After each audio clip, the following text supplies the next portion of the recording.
Way back in the days before GPS, when TV sets were all black and white, there was a TV Western featuring a hired gun. Now, this hero had a slogan by which he lived his life, and many pilots can paraphrase that theme today by saying, "Have GPS, we'll travel." But even though GPS is the leading-edge aviation navigation system with wonderful capabilities, it comes at the cost of some complexity and potential pitfalls.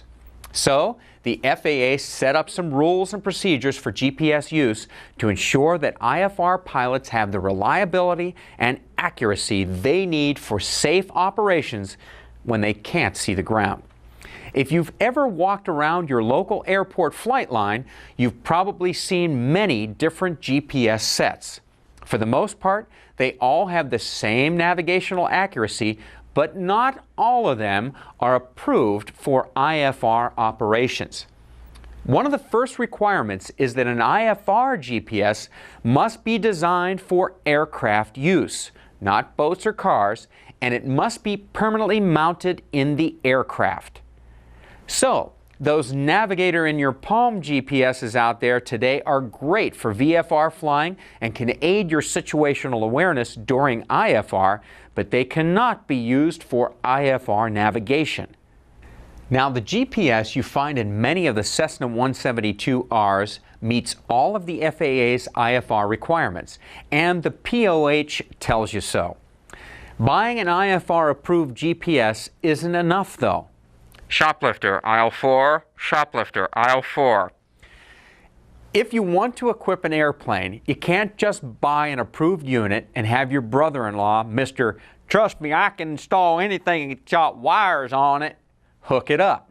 The FAA not only requires the GPS be approved, but they also require that the installation be approved as well. So, the installer must be an appropriately qualified technician and must follow specific procedures and conduct specific post-installation tests.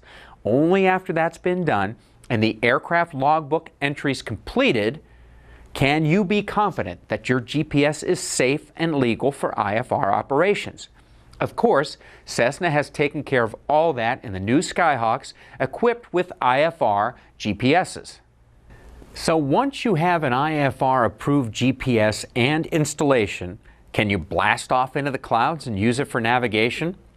Well, you can if you comply with some additional requirements.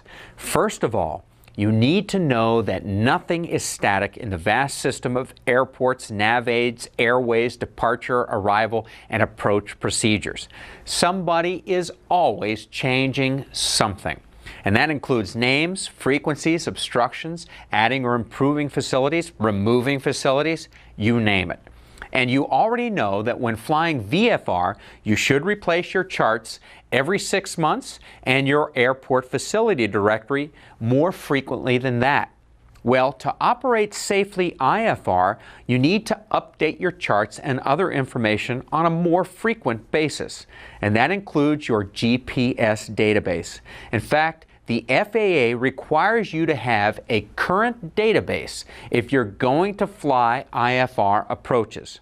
Now, if your database isn't current, you may still use your IFR-approved GPS for the en route and terminal parts of your flight so long as you verify that the installed data for your route is valid. Now, in order to use your GPS for IFR flight, there is another requirement, and that's to make sure that you have RAIN available. Did you say rain, lad?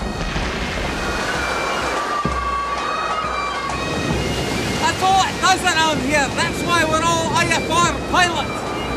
It's a beautiful day for flying today, I tell you what. Hello, Earth to Goofy Actor Guy. I'm not talking about precipitation when I say RAIN. I'm talking about Receiver Autonomous Integrity Monitoring, or RAIN with an M, the GPS equivalent of the flag on your VOR indicator. RAIN tells you whether you're getting valid and reliable information from your GPS. Here's how it works. When your GPS determines your current position, it normally needs to see 1, 2, 3, 4 satellites. Well, the FAA wasn't confident that each satellite would be completely reliable all the time. So in the specifications for an IFR GPS, they insisted that your GPS use an independent fifth satellite as kind of a quality assurance inspector. Basically, there are two types of warning messages that you might get from your GPS receiver, although the exact wording of the message will vary with the model of GPS. First, if the inspector satellite doesn't think that the position from the other satellites is accurate, the GPS will indicate RAIM position error or similar wording and tell you to use another navigation system to cross-check your position. Second, if there aren't enough satellites available to analyze the integrity of the position, in this case there are only 3, then the GPS will say RAIM not available. Again, it will tell you to use another navigation system to cross-check your position. And the reason is quite simple. While you're en route or even in the terminal area, you have time to cross-check your position using VOR or other navigation aids. But when you're in the middle of an approach, you don't have the time to do that. So having RAIM available with no warnings is mandatory if you're going to use your GPS for an IFR approach. We'll talk more about GPS approaches and RAIM a little later on. It's interesting to note that GPS is so unique it even has its own NOTAM system. When you're getting your pre-flight briefing for an IFR flight, make sure that you request and review the GPS NOTAMs. Now, these NOTAMs list satellite outages, but you won't know if they affect your flight unless you ask the briefer for a RAIM prediction for your arrival. Now, the RAIM prediction employs computer software to estimate the number of satellites available and their geometric pattern at a specific location for a particular time. In other words, it determines if there will be enough satellites in the right places to give you a good position fix. You can normally get RAIM predictions from the FSS for a 3-hour window, that being the ETA hour, the hour before, and the hour after. You can also get RAIM predictions from the GPS receiver itself. Just go to the Auxiliary 3 page on the KLN94 and enter the location ID of your destination and your estimated time of arrival. The receiver will then tell you if the satellite geometry at that place and time will allow the unit to monitor the signal integrity. If you're flying a published departure procedure using GPS, you'll want a RAIM prediction for your departure airport as well as for your destination.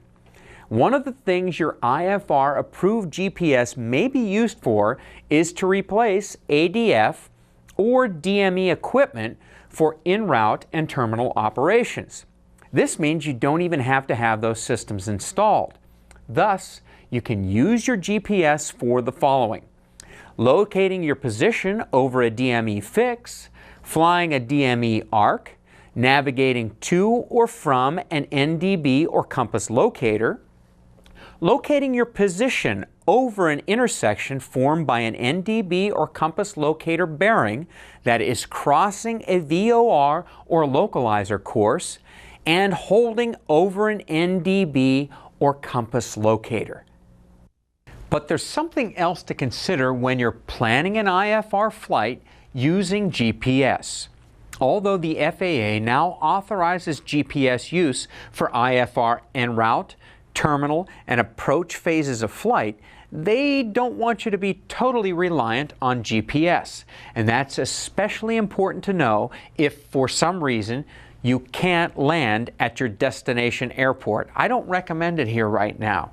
So if conditions require you to include an alternate airport in your IFR flight plan, you must choose one that has a non-GPS approach and one for which you have the equipment on board to fly that non-GPS approach, just like the ILS on runway 27 right here at Oakland. And we'll talk more about alternate airports later. Now that you've learned how to use your IFR GPS and are familiar with the FAA GPS requirements, are you ready to use any IFR GPS? Probably not. At least not until you spend some time learning how to use the next model you want to fly with. This Skyhawk has the KLN94 IFR approved GPS installed, and we'll show you how to use it for the IFR functions. But if the airplane you fly has another brand or model, you will want to get instruction from an instructor familiar with that unit before you attempt to use it for IFR flight. Also, it's a good idea to read the approved GPS supplement in the pilot's operating handbook, as well as the pilot's guide for that model before you engage your instructor's time. You'll find that time well spent. Airborne, and especially in the clouds, is a really poor place to study a GPS manual. You'll want to be familiar with all the required controls and functions on your GPS. Practicing them in a VFR environment with a safety pilot is a good way to get comfortable using them before you're in the clouds. However, once you've learned the concepts of IFR GPS flight and how to use one particular make and model, you should find learning another IFR approved unit fairly easy. GPS is complicated because it can do so much. You have to keep its requirements and limitations in mind. But once you've mastered it, however, you'll become spoiled by its incredible versatility and usefulness. And have GPS will travel might well become your motto, too. Oh, they're hot.